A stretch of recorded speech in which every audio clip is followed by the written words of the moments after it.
আসসালামু আলাইকুম ওরহমতুল্লাহি ওবারাকাতু।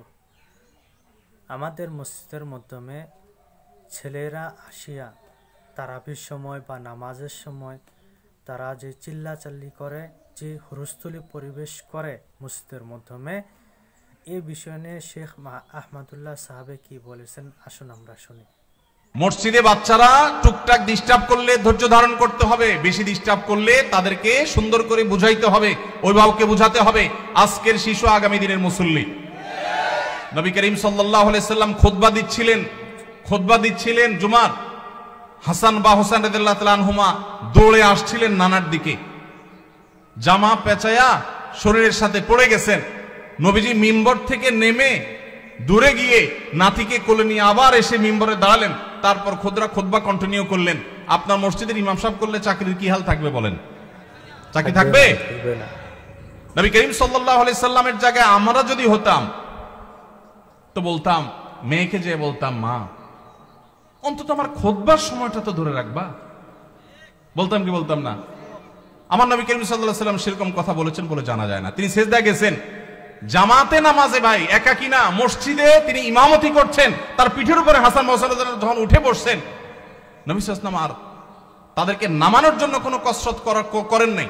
ওই অবস্থায় তিনি অপেক্ষা করছেন, সিজদার তাসবিহ বাড়াচ্ছেন, সময় যাচ্ছে। নাতির ঘোড়ায় চড়ার শখ পূরণ হওয়ার পর যখন পিঠ থেকে নামছে, তখন নবী সাল্লাল্লাহু আলাইহি ওয়াসাল্লাম মাথা উঁচু করছেন। এরপরে নামাজ শেষে সাহাবীরা জিজ্ঞেস করছে, হে আল্লাহর রাসূল, আজকে সিজদা একটু লম্বা হয়েছে, ব্যাপার কি? কি কোনো ওহী আসলো নাকি বিশেষ কোনো নির্দেশ কি?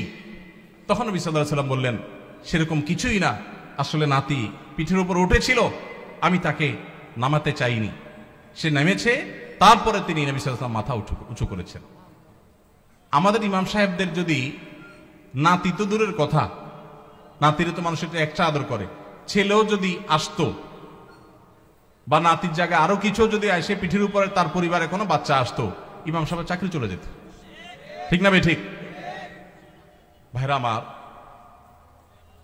যদি নবী সাল্লাল্লাহু আলাইহি সাল্লামের পিঠে নাতি উঠার পরও নবী সাল্লাল্লাহু আলাইহি সাল্লাম ফাতেমা রাদিয়াল্লাহু তাআলা আনহাকে এই কথা বলার কথা হাদিসে পাওয়া যায় না যে নামাজের পর নবী সাল্লাল্লাহু আলাইহি সাল্লাম ফাতেমা রাদিয়াল্লাহু বসে বলেছেন, বললে সেটা অবশ্যই হাদিসে আসতো। নবী সাল্লাল্লাহু আলাইহি সাল্লামের ব্যক্তিগত জীবনের যে সমস্ত বিষয় থেকে উম্মতের শিক্ষা আছে তার সবগুলো হাদিসে আসে।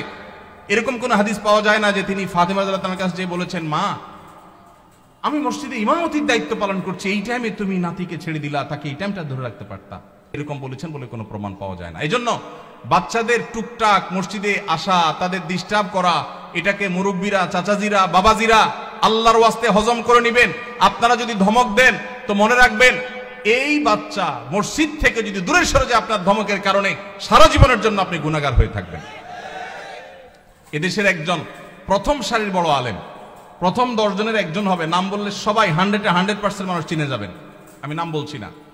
ওনার ছেলে মদিনা ইউনিভার্সিটিতে তখন পড়ে, আমাকে বলেছিল ব্যক্তিগতভাবে, ভাই আল্লাহ আমাকে আলেম বানিয়েছেন, মাদ্রাসা পড়িয়েছেন, ইউনিভার্সিটিতে পড়ালেখা করে অনার্স করেছি। আমি শৈশবে ছোট জীবনে মসজিদ থেকে ধমক খাইছি এক মুরব্বীর, আমি মরণ পর্যন্ত ভুলবো না।